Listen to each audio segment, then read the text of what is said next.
Hi, my name is Devmi and my student ID is 104829597.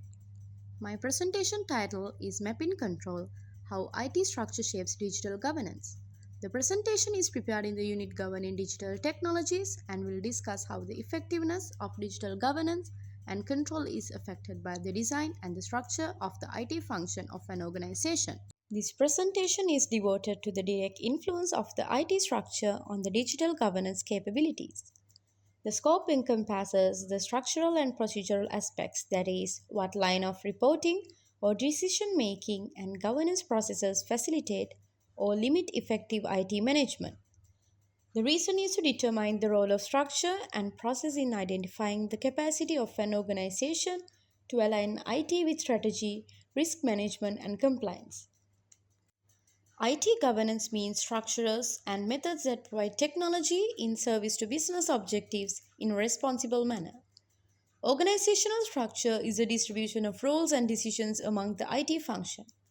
Digital governance defines the administrative and oversight systems of the implementation and management of digital tools. These concepts are the basic of the analysis nowadays. Well laid down governance frames facilitate good IT governance. The IT processes are connected to business objectives in measurable areas such as risk optimization and performance as outlined by COVID 2019. The ISO IEC 38500 offers leadership principles of responsible governance of IT. ITIL4 improves operational control by using standardized service management. According to the organizational theory perspective, as it is demonstrated in the STAR model by Galbraith, governance relies on the alignment between structure, process, people, and strategy.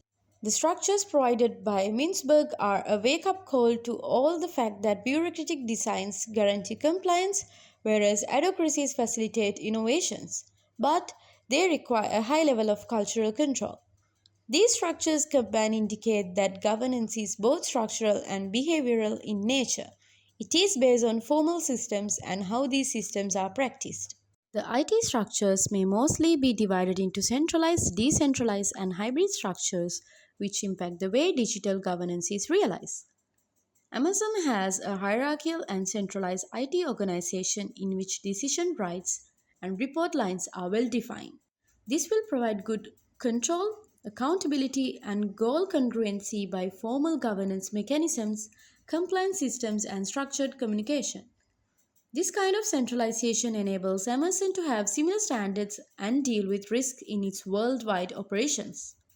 Nevertheless, this rigidity may slow down the decision making process and decreases the speed of adapting to the rapid technological change. In comparison, Canva adheres to a decentralized IT structure which is based on the lean and cross functional teams, also referred to as product pods or squads. These groups combine IT, design, and business knowledge that encourage flexibility, creativity, and quick innovation. Canva is mostly governed culturally as opposed to the procedural, and it functions in trust, transparency, and collaboration rather than strict formalization. This is helpful to agility but may cause problems in ensuring steady compliance and records as the business grows. Such a hybrid model, as used by Microsoft, involves the merging of two approaches. There is a central global technology office that sets the general governance, and the regional and product teams are free to make decisions that are context sensitive. This arrangement is balanced between control and innovativeness and promotes cross functional cooperation, which guarantees the integration of governance across departments. Nevertheless, without proper coordination, hybrid models might disintegrate accountability and raise priorities. Finally, successful digital governance requires striking a balance between structural clarity and collaborative flexibility to have both control and innovation existing simultaneously. In addition to structure, quality of processes and practices make up the strength of digital governance. Through these processes, strategic intent is transformed into action to make technology compliant, secured, and value based. Change management offers a systematic method of analyzing, ratifying, and executing IT modifications, minimizing business threats, and matching technology to business strategies. Indicatively, in case of IBM, Global Change Control Board uses the ITIL protocols to ensure traceability and accountability within units. The vendor management manages relationships with technology vendors and it is managed with formal selection, performance, and compliance procedures to reduce the risk of data breach or service failures. The vendor risk management framework of Deloitte, which is in line with the ISO IEC 27036, unifies the process of supplier evaluation and contractual management. Risk assessment and reporting on compliance are crucial to the detection of threats and regulatory compliance. Automated dashboards on COVID 2019 and ISO 31000 are used by organizations to engage in continuous monitoring. The Azure governance of Microsoft has used real time compliance reporting to fulfill the international standards of data privacy and cybersecurity. Lastly, steering groups, governance committees, and audit functions enhance control and alignment. Some examples are the IT Strategy and Risk Committee of the Commonwealth Bank of Australia, Digital Transformation Steering Group of Toyota, and Internal Technology Audit Division of HSBC. All these processes form a transparent, accountable, and ethical governance ecosystem. To illustrate the structural implications of digital governance, I shall now contrast two opposite organizations, one of them being a big multinational corporation and the other one is a small digital company, namely Amazon and Canva. The IT organization of Amazon is very centralized. The power to make decisions is embedded in an international IT hierarchy that implements consistent governance systems such as COVID 2019 and ISO IEC 27001. This structure provides high compliance, uniform risk management, and homogeneous data protection practices in all the regions.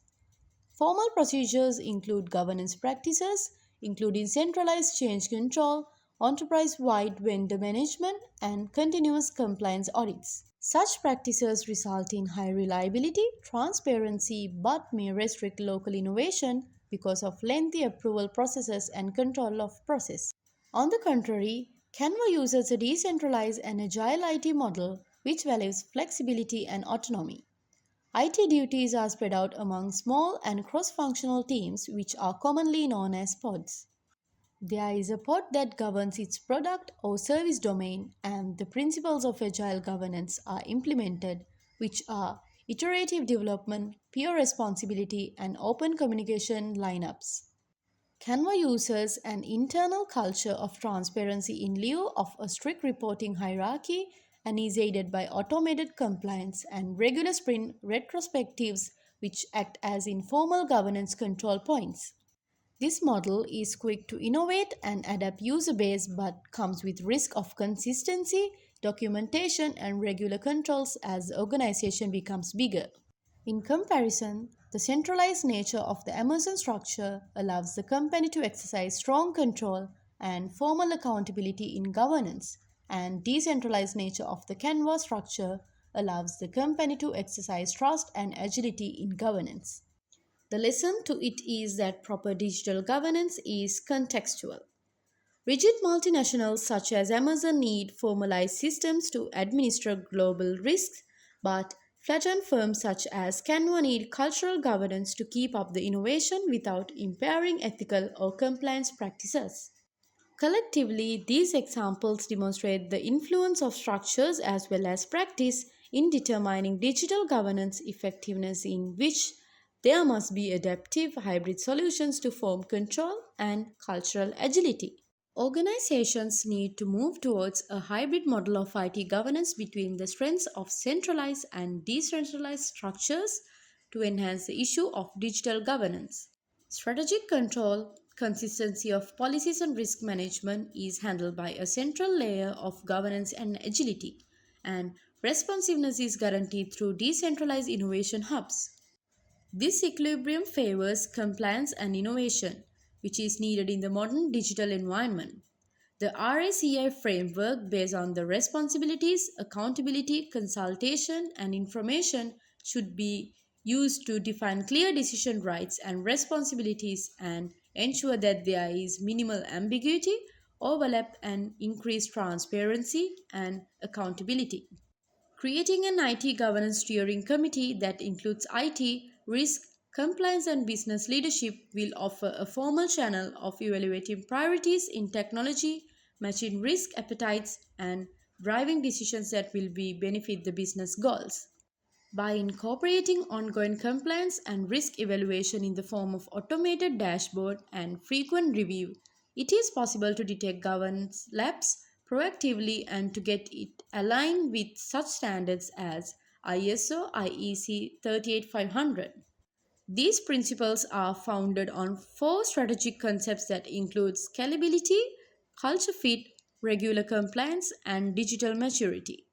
Overall, these structural and procedural innovations result in a governance environment that is transparent, adaptive, and strategically aligned, which makes the operation control stronger and provides more digital resilience in the long run. In conclusion, this presentation has shown that IT structure and processes are central to effective digital governance. The key insight is that structure defines accountability while processes ensure consistency and compliance. A hybrid governance model offers the best balance by combining control with agility. For leaders and information system managers, this means governance must evolve alongside strategy and digital maturity. It's not just about frameworks, but it's about fostering a governance culture grounded in collaboration, accountability, and continuous improvement. When structure, process, and people align, digital governance becomes not only a safeguard but a true enabler of innovation and long term organizational integrity. Thank you.